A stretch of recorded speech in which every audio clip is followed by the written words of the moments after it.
Muy bien. Bonjour à tout le monde. Bonjour à David Ouarda. Bonjour à Josias Kuyanda.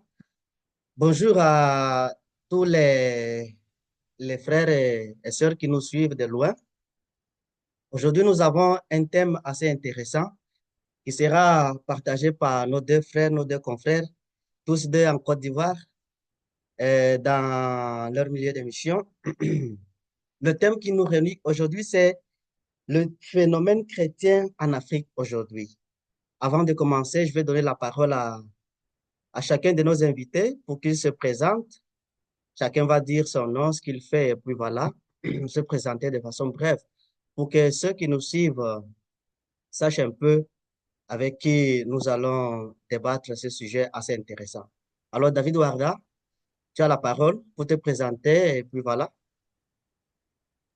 Alors, merci beaucoup, bonjour et bonsoir. Et je suis David Warda et je suis en mission en Côte d'Ivoire et précisément dans le nord de la Côte d'Ivoire, dans le diocèse d'Odiéné. Et voilà, je suis très content qu'on puisse avoir aujourd'hui cette rencontre grâce à la technologie. Donc, nous sommes vraiment comme le conférencier avait avait signalé le thème qui est le phénomène chrétien en Afrique aujourd'hui. Donc, on va essayer de débattre un tout petit peu là-dessus. Merci beaucoup. Alors, il faut rappeler que David Ouarda a publié il n'y a pas longtemps un ouvrage. Est-ce que vous pouvez nous parler un peu de cet ouvrage que vous avez publié il n'y a pas longtemps? Ah oui, et justement, Dieu merci, quand je suis arrivé ici, j'avais déjà publié un recueil de poèmes intitulé le poème comme le dimanche de la vie. Et là, dans ce petit ouvrage, je parle un peu de tout, de la réalité que nous faisons face dans nos différents villages en Afrique.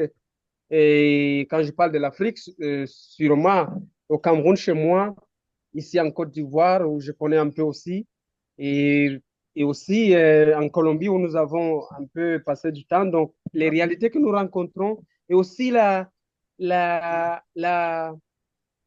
la difficulté que les jeunes ont aujourd'hui. Donc, je parle un peu de tout ça pour ne pas donner un terme exact, mais je parle un peu de tout ça d'une manière pour l'exprimer.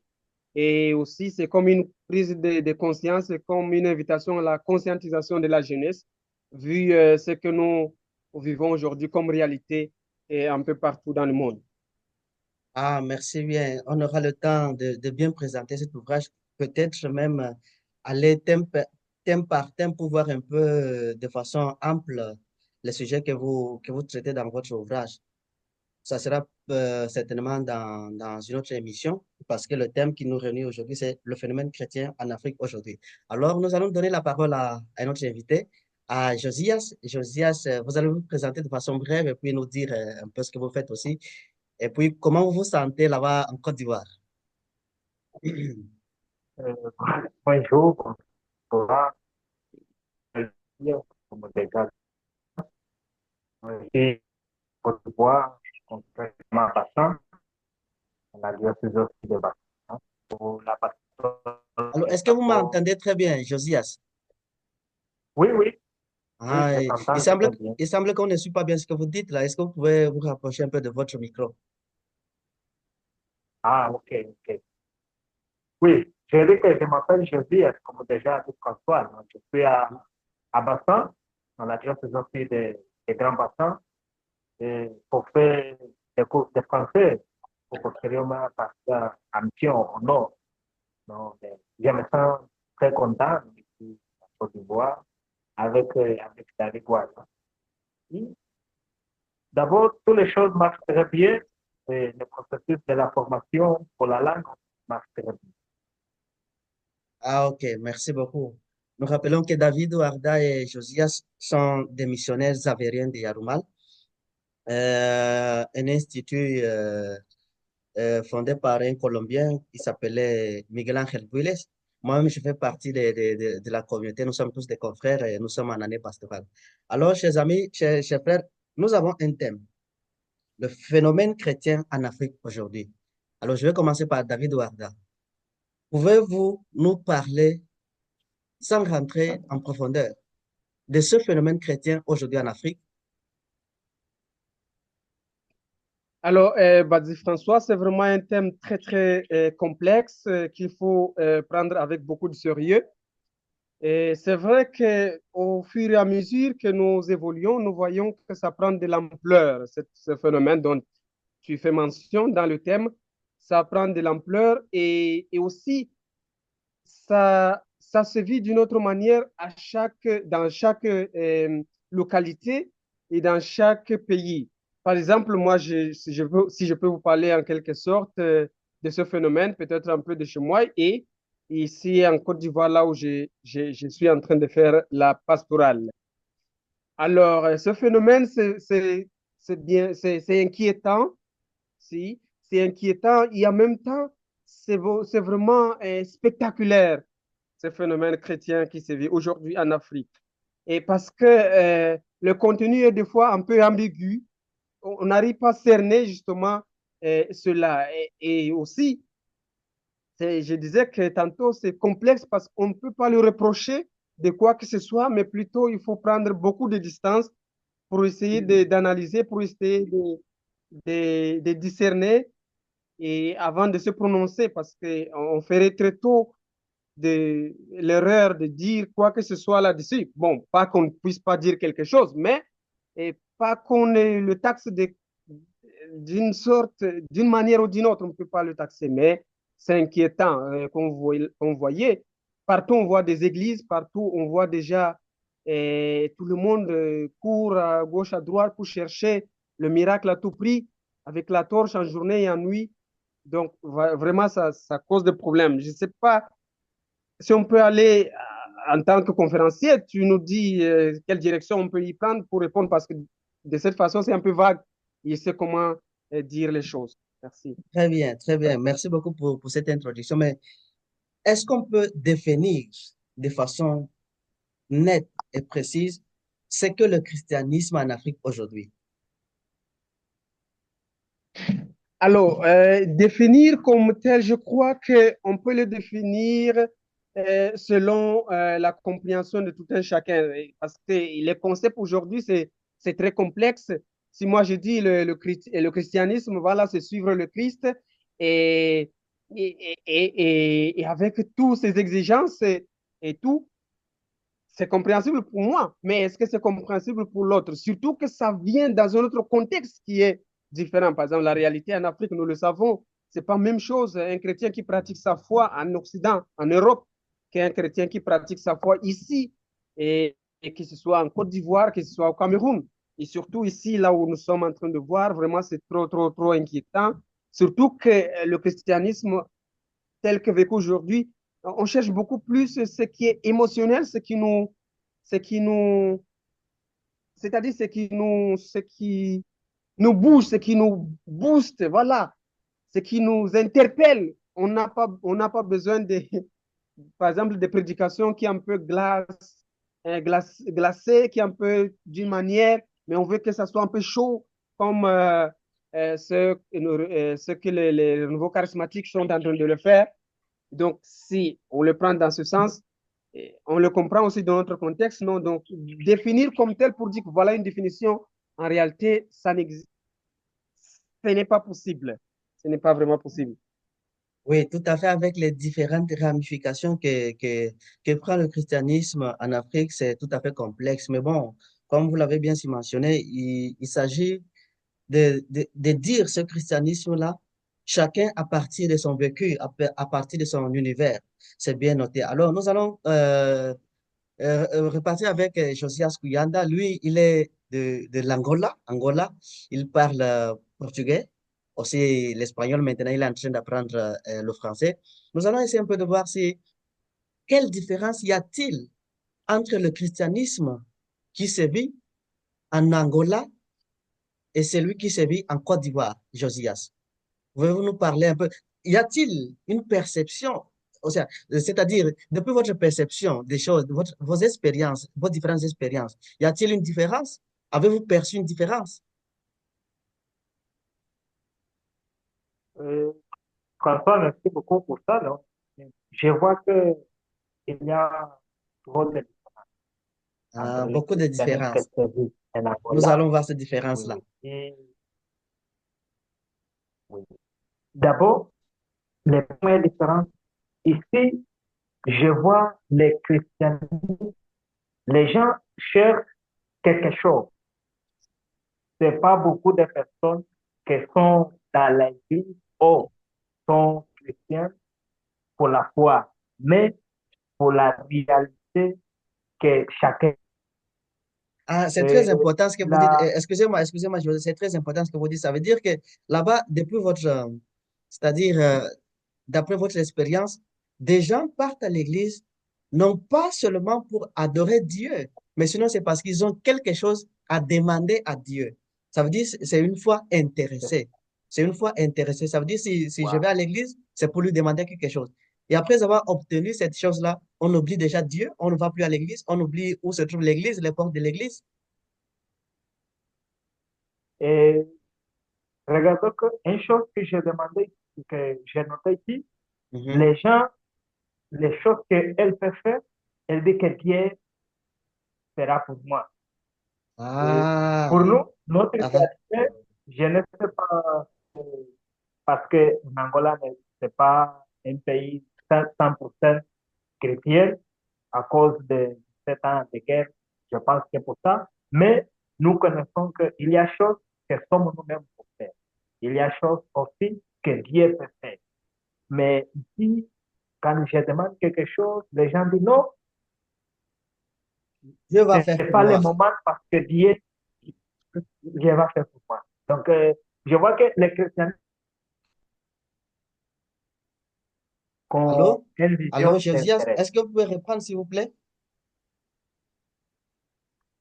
Oui, oui, oui, oui. En fait, Je dis que j'aimerais je vois que les j'aimerais vous chrétiens, relancer un peu. Excusez-moi, j'aimerais vous relancer un peu. Selon une définition qu'a donnée Jean-Marc Ella de la foi, il dit, Jean-Marc Ella, il dit, la foi, c'est le regard que Dieu voudrait que je porte sur ma situation dans le monde. La foi n'est pas de s'abandonner là, d'abandonner tout entre les mains de Dieu pour dire que Dieu fera tout pour moi. Mais sinon, la foi, c'est cette capacité-là de porter un regard, pas un regard spectateur, sinon un regard acteur pour pouvoir développer un peu mon environnement. Je ne sais pas si c'est un peu compréhensible la définition de la foi selon Jean-Marc là. oui, oui, c'est compréhensible. Et Mhm. moi, je vois la foi comme Hein? ma relation avec Dieu. Ma relation avec Dieu. Mais pas une relation seulement intéressée pour dire que je demande à Dieu et moi je ne Non, donne rien. Je ne fais aucun effort. non, non, c'est ça, non. C'est pas la relation d'intérêt, mais la relation que je peux faire un peu, Dieu aussi, elle fera un peu. Donc, une relation de communion que moi, avec Dieu, nous pouvons travailler ensemble pour moi réussir dans une situation ou dans une chose que j'ai besoin. Ah, la foi, c'est travailler ensemble avec Dieu, être ensemble avec Dieu, c'est-à-dire ne pas laisser tout entre les mains de Dieu, sinon chacun apporte de son côté. Ah, mais ça, c'est une très belle définition de la foi. Alors, une autre question pour David Warda. Comment peut-on expliquer la pluralité des religions, ne disons pas des religions, sinon de la ramification du christianisme aujourd'hui en Afrique? Ah, église du ciel, église de la terre, église pentecôtiste, église telle, telle. Qu'est-ce qui peut expliquer cette prolifération des églises en Afrique? Alors, il y a beaucoup de, je ne sais pas comment je peux nommer ça, il y a beaucoup de préjugés derrière c'est que l'homme, euh, bon, je vais reformuler en fait. Oui, bien Et sûr. il y a beaucoup de choses. D'abord, il y a l'idéologie qui est là. Et en plus, il y a aussi, ne négligeons pas ce côté économique qui est là. Donc, ce qui fait que si je ne trouve pas ce que je cherche ici, je crée mon église, donc je crée mes adeptes. Alors là, j'ai mon argent, j'ai des fidèles, j'ai des fans. Donc voilà, ça peut expliquer aussi ça. Autre chose aussi, c'est que l'église qui est mère ne donne pas exactement le vrai chemin, ne montre pas le chemin à ceux qui sont criblés par l'angoisse, la misère de ce monde. Alors du coup, ils sont découragés par la même église qui doit recevoir, doit montrer le chemin. Alors ils se tournent et pour chercher autre chose, pour aller ailleurs. Il y a aussi ce côté, plutôt que de rendre confiance aux populations, on exploite leur peur et on les entretient. On ne leur libère pas. On ne libère pas les personnes, mais on cherche plutôt à tirer des profits de leur malheur. Donc, voilà autant de choses qui fait que les gens sont découragés de suivre disons, les pasteurs, les autres églises. Alors, chacun se dit, mais si c'est comme ça, bon, moi aussi, je crée mon église. Et c'est pour ça que ça émerge beaucoup. Ouais. Et même les charlatans, les marabouts, ils ont beaucoup de regains parce que justement, un client, un fidèle qui tourne le dos à l'église, il va dire, bon, je vais aller voir l'autre marabout parce que je trouve pas ce que je cherche à l'église. Donc, ça crée, vous voyez, il y a beaucoup de choses qui s'expliquent. Mais tout ça, c'est parce que justement, l'homme veut une réponse immédiate à ces problèmes. Vous voyez? Donc, ce qui fait que si je ne trouve pas une réponse chez, imaginons que vous êtes médecin, François. Je vais chez toi, je t'explique mon problème, je ne trouve pas la solution. Bah, je dis, bah, je vais voir Joseph qui est aussi médecin. Vous voyez? Ou je vais dire, bon, moi-même, je crois que je vais me soigner à ma façon. Je vais faire traditionnellement. Donc, c'est un peu ça qu'il y a, cette ramification des églises. Je crois que tout ça, parce que c'est l'angoisse, c'est la misère, c'est les problèmes que nous avons. C'est très anthropologique, si vous voulez. Comment peut-on faire pour s'en sortir, en fait? L'Afrique peut-elle s'en sortir pour reposer un peu la question qui a été débattue il y a un peu dans les années, disons, 60-70, là, par des grands théologiens et tout ça, là. L'Afrique peut-elle s'en sortir? Bueno. Et je crois qu'il ne s'agit pas de s'en sortir, mais plutôt comment on doit le faire. Voilà, comment on doit le faire puisque nous sommes là.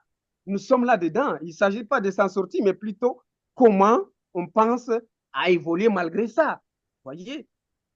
Alors, c'est C'est-à-dire qu'il vraiment faut, y a-t-il nécessité de repenser le christianisme en Afrique aujourd'hui?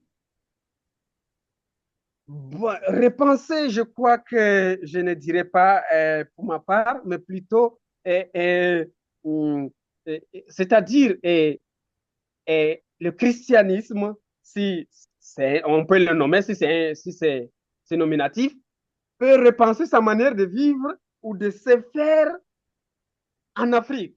Voilà. Ah, ah, mais bien, parce que tel que je vous entends, là, ça veut dire que le problème, ce n'est pas seulement les fidèles, même de la part des acteurs de l'évangélisation, disons des pasteurs, des prêtres et tout ça là. En fait, j'ai quelque chose ici à partager avec vous, quelque chose que disait Ebga. Il disait, aurons-nous le courage, l'audace, la témérité, la possibilité même de répartir des zéros, de tirer des sources de la révélation un discours cohérent, accessible à nos peuples et dont l'ambition secrète ne soit pas qu'il agrée à nos maîtres et soit approuvé par eux, c'est-à-dire qu'ils jugent réductibles d'une façon ou d'une autre à leur propre système. Ça veut dire, ce questionnement de Ebga, c'est comme un appel à refonder, pas refonder dans le sens refonder, sinon à repenser, disons comme ça, le christianisme avec tout le système culturel que nous avons en Afrique. C'est un peu ça. Euh, Alors, on me signale que la réunion va déjà s'arrêter dans 7 minutes. On a beaucoup perdu de temps là avant de commencer, mais bon, on verra si on pourra relancer ou non selon votre programme. Alors, je voudrais essayer un peu de demander à Josias, qu'est-ce que vous pensez? Je sais que là où vous êtes là-bas à Grand Bassam, il y a beaucoup des églises. Presque dans chaque cour, il y a une église. Mais qu'est-ce que vous pensez de cela? Pourquoi il y a tant d'églises en Afrique? Et les églises en Afrique, je vois qu'il y a beaucoup pour la situation que chaque peuple vit. Les peuples souffrent beaucoup. Il y a beaucoup de soucis qui cherchent la solution. Je pense que le processus d'évangélisation, il y a un pas qui ne pas fini très bien. Donc, et l'homme voit que elle, sa vie manque quelque chose. Il va à l'église. Les pasteurs, les prêtres ne prêchent pas bien. Donc, après, je sors de l'église, mais ma vie marche de la même manière. Donc, je vais chercher l'autre église. La deuxième chose est Uh-huh. l'intérêt économique. Les gens ouvrent beaucoup d'églises pour trouver l'argent. Ah, C'est ouais. pas pour les C'est devenu prédications, mais une source de revenus. c'est ça mon frère, c'est ça mon frère. Et la dernière chose, pardon, Uh-huh. la dernière chose que je vois est la réalité que chacun vit. Il n'y a pas la union familière. Donc, je cherche dehors les choses qu'il n'y a pas à ma maison. Et cette chose, je peux trouver où? Où les gens me disent que Dieu est là. Parce que je sais que Dieu est grand. Dieu est profond. Dieu fait tout pour moi. Donc, je vais chercher Dieu d'église à église. Et les gens qui cherchent l'argent, ça trouve de cette situation, ils ouvrent beaucoup d'églises. Ouais, c'est intéressant ce que vous dites parce que je me rappelle ce que disait le philosophe camerounais Marcien Toa en parlant des dieux et du développement de l'Afrique. Il dit, notre destin ne se trouve pas entre les mains d'un être suprême là-bas au ciel. C'est entre nos mains. On doit travailler. Si l'Afrique veut se développer, bien sûr que Dieu existe, est Dieu, Dieu peut nous aider à développer l'Afrique, mais le travail, la tâche nous revient à nous en tant qu'Africains. Chacun doit être acteur du développement de l'Afrique et non pas tout laisser entre les mains de Dieu. Ah, Dieu fera tout pour moi, comme vous venez de le dire tout à l'heure, que la conception que la plupart des personnes ont de Dieu, c'est que Dieu est celui-là qui va faire tout. Et puis voilà, moi, je suis là, je vais à l'église, je prie, et puis je viens à la maison, je croise mes bras, j'attends la réponse de Dieu à ma prière, et puis voilà. Nous avons donc l'urgence. Il faut un peu résumer ce qu'on a dit tout à l'heure. L'urgence, c'est de reconsidérer notre façon de croire en Dieu. Qu'est-ce, qu'est-ce que ça veut dire croire en Dieu en Afrique? C'est la question fondamentale. Parce il y a beaucoup de pasteurs, de prêtres même souvent, qui sont là, qui, qui profitent de la bassesse intellectuelle et même, disons, sociale de certaines personnes pour pour faire asseoir leur domination sur ces pauvres gens-là qui n'ont pas beaucoup fréquenté, qui ne savent pas beaucoup les Écritures. Et puis voilà, ils disent que ah, Dieu m'a parlé, Dieu m'a dit quelque chose sur ta vie. C'est vrai, Dieu peut parler à travers les personnes, mais il ne faut pas, n'est-ce pas, utiliser Dieu pour se faire des richesses. Donc, je vous remercie. Je ne sais pas si on doit relancer ce débat. On vient juste de commencer. C'est très important parce que ça va s'arrêter dans 2 minutes là tout à l'heure. Donc, je ne sais pas. Comment on fait? Dites-moi. Nous Je, pouvons je crois remarquer, que Pardon? Alors, David, Josias était en train de dire quelque chose. Josias, oui, monsieur, vous disiez? je dis que, je dis que nous pouvons remarquer par jour qu'il n'y a pas autre chose à faire Ah, d'accord, très dans bien. notre programme. Donc, on peut relancer. C'est OK. ça, David? Exactement, oui. Je vous envoie tout à l'heure le lien. Merci beaucoup. Ok. OK. Mhm.